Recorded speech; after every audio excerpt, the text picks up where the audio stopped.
they can't put lipstick on a pig and get away with it. Pete Hegseth can say we won. Donald Trump can say we won. But who believes that? Hardly anybody. Hey guys, welcome back to the channel. We've got Professor Mearsheimer here giving an interview to Glenn Deason. Mearsheimer gives a masterclass in how the current war in Iran is affecting us and it will affect the global economy. We're going to get into it right now, but before we do, guys, please subscribe to the channel. Yeah, let's get right into it. Well, I think the secondary factor is that militarily we couldn't figure out how to win the war in any meaningful way. Just the, ground invasion didn't make sense.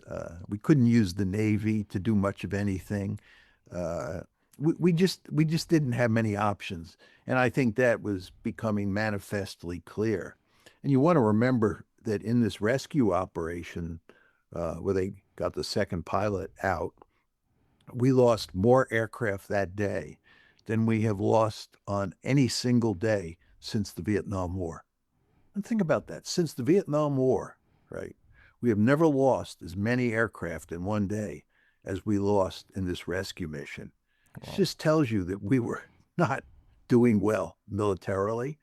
Uh, so I think that was of secondary importance. I think what's of primary importance here is what's happening to the world economy. I think the Chinese and the Russians are very scared about what the long-term consequences of this war are going to be for the world economy. And that includes the supply of food around the world, as well as oil and gas. And I believe the Chinese put pressure on the Iranians and talked at great length to the Pakistanis about getting Iran to come to the negotiating table.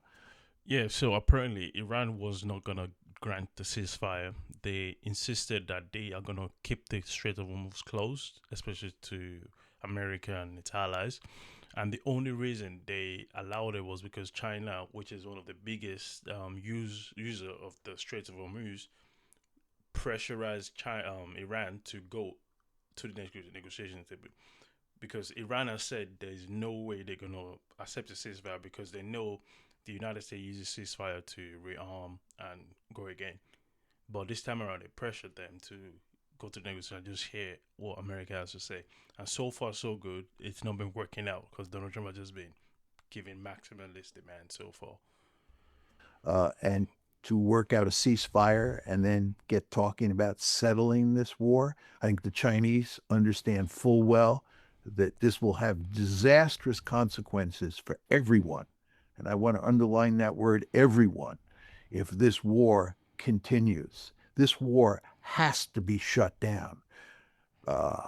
If you look at what's happening in East Asia, and this includes countries like South Korea, the Philippines, Indonesia, India, and the potential for really grave damage in China and countries like Russia over the long term, everybody understands, and I believe the Trump administration understands, that we have to shut this one down. So I think you see Trump trying to do that. It's Trump who's actually been pushing hard for some sort of exit option, some way of settling this war. No question that Trump is deeply interested in doing that. But the Iranians, as I've long argued, have a vested interest in stringing this out.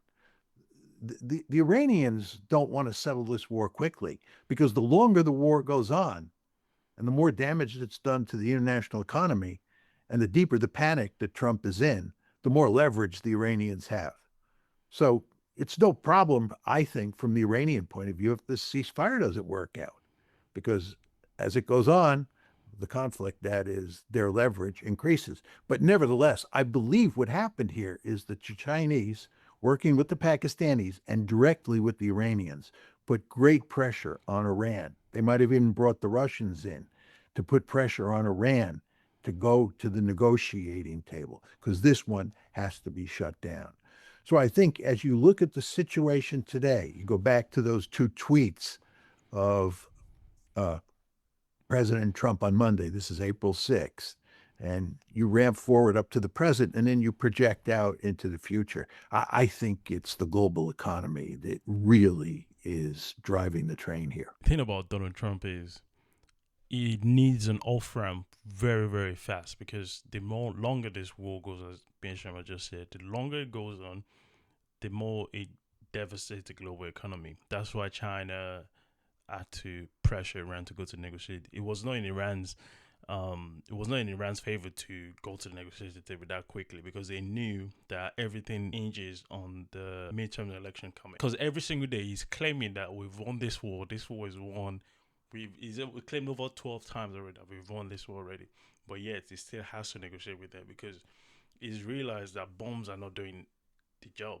Netanyahu has sold them a false hope, and now they realize it, but they can't hit those points. The mountain, the bombs can't reach it. The only option is to go to the negotiating table with Iran and actually hear them out. Too late. But in an actual peace agreement, it's going to be very hard to square this. I'm just wondering how do you see the possible ways of this war actually ending? Because again, we have to get from a ceasefire to an actual peace agreement. Or do you think Trump's just going to try to extend the ceasefire indefinitely and get, like a, I don't know, just try not to get any pen on paper so he doesn't have to admit defeat, essentially? Glenn, he has to admit defeat. He admitted defeat Monday night. Again, we're on the precipice. We've got to shut this one down. He has no choice here. You talk about sending ground forces to the region, and a ground force option, that's really going to work well. That's going to get a quick agreement. Are you kidding?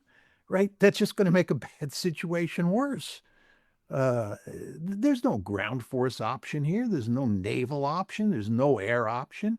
I guess, he could use nuclear weapons and destroy Iran forever. We could do that. We have that capability. Is he going to do that? No, he's not going to do that. So he's got to shut this one down. And he's between a rock and a hard place because the Israelis won't cooperate with him. The Israelis won't even allow him to get a ceasefire. Again, the Strait of Hormuz is still effectively closed. The only ships that get through are the ones that the Iranians let through. And this video was recorded a couple of days ago. The Strait of Hormuz was closed by Iran, and then Trump had the genius idea to blockade Iran's blockade. And the head of parliament, Galibaf, he actually said, "This is so stupid. Like, this is just making a mistake over a mistake. It's so dumb. Why would you blockade these people?" The main reason why they decided to block the Strait of Hormuz was to wreak havoc on the global economy. And then you say, "Oh, I'm even gonna do you one better. I'm gonna do it for you." So this doesn't make sense at all. That's the only option. And as Mearsheimer was saying, he has no other option. But he was like, "You know what? I'm gonna do you one better. I'm gonna think outside of the box and do what they're doing times two." So he can declare victory and talk about, the fact that we've gotten everything we wanted and our goals have been achieved and so forth and so on. But nobody's going to believe that. We lost. The Israelis lost. The problem is that there are just so many alternative media outlets where this is all made clear, your show being one of them, that they can't put lipstick on a pig and get away with it. Pete Hegseth can say we won. Donald Trump can say we won. But who believes that? Hardly anybody. You see this in the Israeli case. They'll be talking about all the wonderful things they've done because the government has a vested interest in saying that. But all sorts of people are going to point out that this is a ludicrous argument. They didn't win. They lost. So what I would say to President Trump, and I don't think he needs me to tell him this because I'm sure his advisors are telling him this thing has to be shut down immediately. I am sure that this is exactly what Vance is telling him. I'd bet a lot of money on that this has to be shut down. And they're sending Vance to head this team of negotiators because they know Vance, is capable of reaching some sort of agreement. You don't want to depend on Steve Witkoff and Jared Kushner, I mean, these are basically Israeli assets, not to mention the fact they're incompetent. They have a demonstrated record of incompetence now. So you want someone like Vance in charge, and hopefully he can shut this down. But it'll be tough.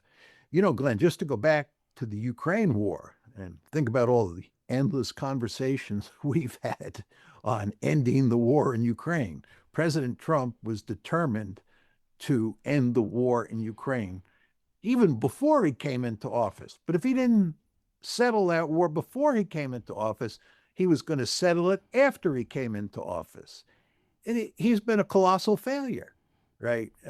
He and his lieutenants have bumbled around and really made a hash of the negotiations to end the war in Ukraine.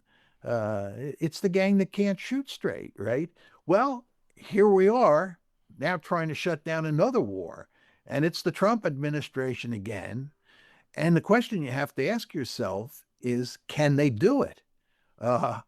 If the cast of characters involve just President Trump, Steve Witkoff, and Jared Kushner, I'd say we're in deep trouble. But Vance is our great hope here. He's the new boy in town in terms of negotiating with an adversary. And we're just all hoping that he can pull it off. Trump has failed at the biggest thing people elected him for, which is number one, no more foreign intervention, shut down the war in Ukraine. He's failed colossally at this. He goes on and claiming, "Oh, I'm president of peace. Give me the peace prize. I'm doing this. I'm doing that." But in actual reality, where it actually matters most, number one, there's no peace between Palestinians and the Israelis. Number two, there's no negotiated settlement between Russia and Ukraine. Number three is now went to shook their hornet's nest, and now there's a war between Iran and US, which is what literally every single president has avoided because they know the half of this can rig on the global economy, and also how many American soldiers are going to lose their lives. So far, so good. Donald Trump has been a colossal failure so far.